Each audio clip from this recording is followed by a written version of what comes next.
I was born in England, came to the United States, and I studied chemistry. I got my degree in chemistry, went on to medical school, and got my MD degree here in Miami. And then I trained in anesthesiology and in intensive care medicine, critical care. I'm also board certified in pain medicine, and I'm also a toxicologist. And I'd say probably the last 10 years I've really moved my emphasis in studies into preventative functional medicine. And that's really the arena that I practice right now, is preventative medicine. And it's very exciting because rather than fix the problem downstream, we're solving the problem upstream. Yep. So it's prevention, and we're seeing right now that's the new move. There's a new paradigm in medicine, and I'm very excited to be a part of it.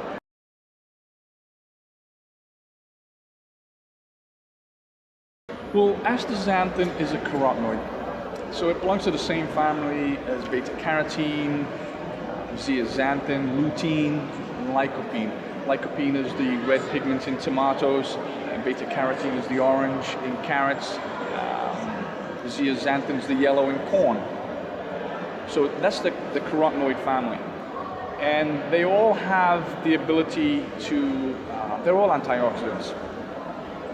But of all the carotenoids, in fact of all the antioxidants, this carotenoid called astaxanthin is the most powerful antioxidant that I've ever come across.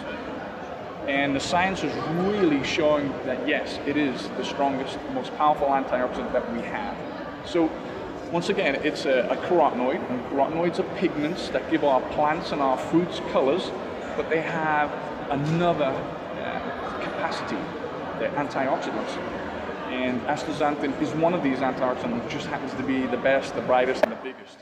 And it's grown from, or it's manufactured from a green algae. Now, when this plant becomes stressed, it manufactures this carotenoid, astaxanthin, to protect itself.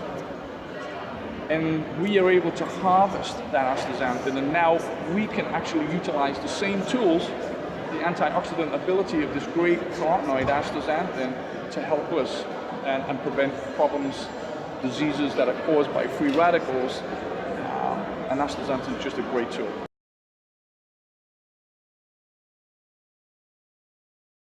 If you understand that most diseases, and I'm talking about heart disease, diabetes, Alzheimer's, strokes, immune diseases, even cancer, if you understand that they all have a very common denominator, and it's free radicals. And free radicals are toxic molecules that attack cells. They all have that common denominator. Inflammation, all begin with free radicals. And free radicals can be neutralized before they do damage using antioxidants. So a classic antioxidant that we've all heard of is, vitamin C is the classic. Well, astaxanthin is 6,000 times stronger than vitamin C at fighting these free radicals. And if we can eliminate and neutralize these free radicals before they do damage to our cells and tissues, then we have some good protection on board. So that's the real advantage of astaxanthin, and that's why I and my family and my patients, that's why I recommend astaxanthin. It's prevention. We'd rather prevent the problem than really have a problem struggling to control it, put the fire out. I want to prevent the fire before it starts.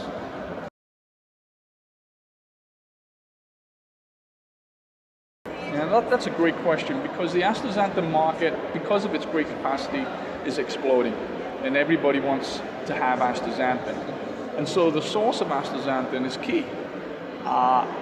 So I'm recommending, make sure you go with a trustworthy, reputable company that has a long history and can guarantee the stability, the purity, and the potency of their astaxanthin. And it just so happens that AstaReal's company are the ones who publish the most studies, clinical studies on humans. So really, they are the authority, they are the pioneers, and they are the pathfinders. So That's where I'm putting my money, because I know what what I'm buying. I'm buying quality, I'm buying purity, and I have that guarantee. So that I know that the astaxanthin I'm taking, it's not adulterated, it doesn't have synthetic astaxanthin, doesn't have any contaminations, and it's guaranteed, and it has a track record.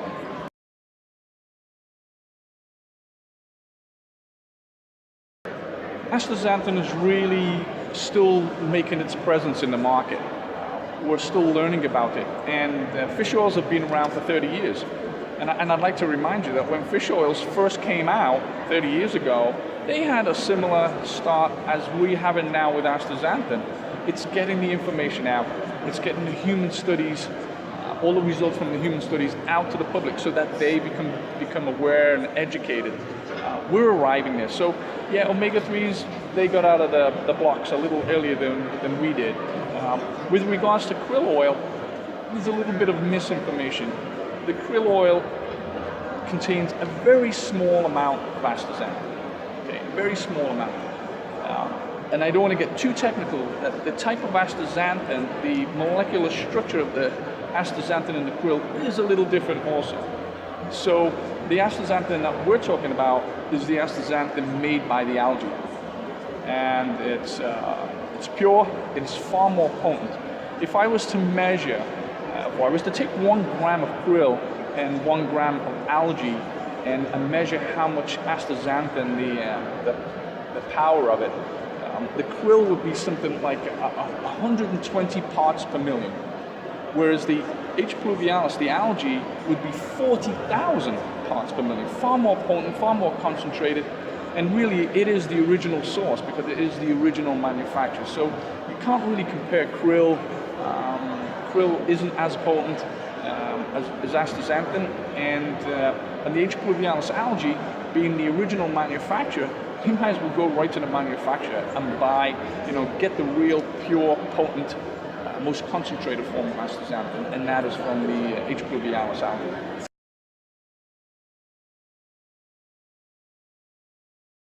Now, who do I recommend it to?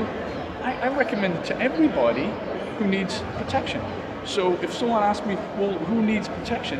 Guess what? We all do.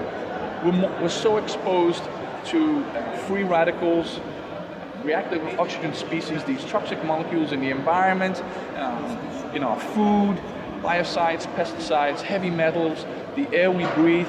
We're constantly being bombarded by free radicals. So we do need that supplementation, that protection on board. There are certain nutrients that are considered essential. We call them essential nutrients, and you've heard of essential fatty acids and essential amino acids. That's because the body can't make them. We need to consume them to have them on board for that protection. And I would consider that astaxanthin is an essential nutrient to protect ourselves from these free radicals that cause all kinds of diseases. Remember, they are the common denominator, the initiator of all disease. You name the disease, free radicals are involved. So how do we handle those free radicals? We need some help. And astaxanthin is the guardian angel that's going to come in and help us.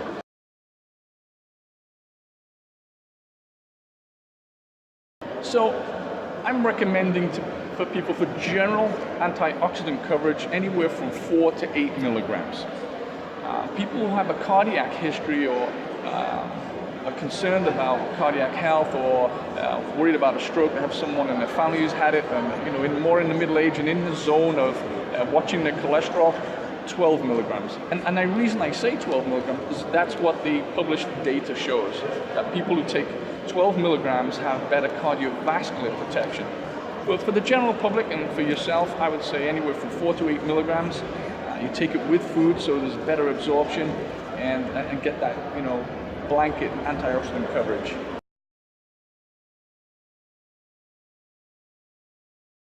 I'll just say a couple of things about synthetic astaxanthin. Number one, as far as I know, it does not have FDA approval for human consumption.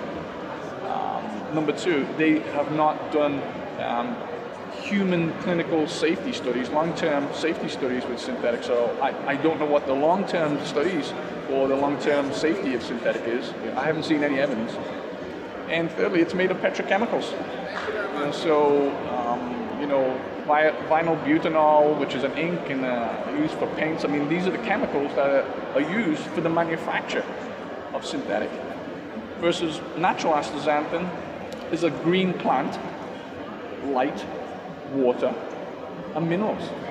And this wonderful little natural factory manufactures a natural, more potent astaxanthin. So for me, it's an easy decision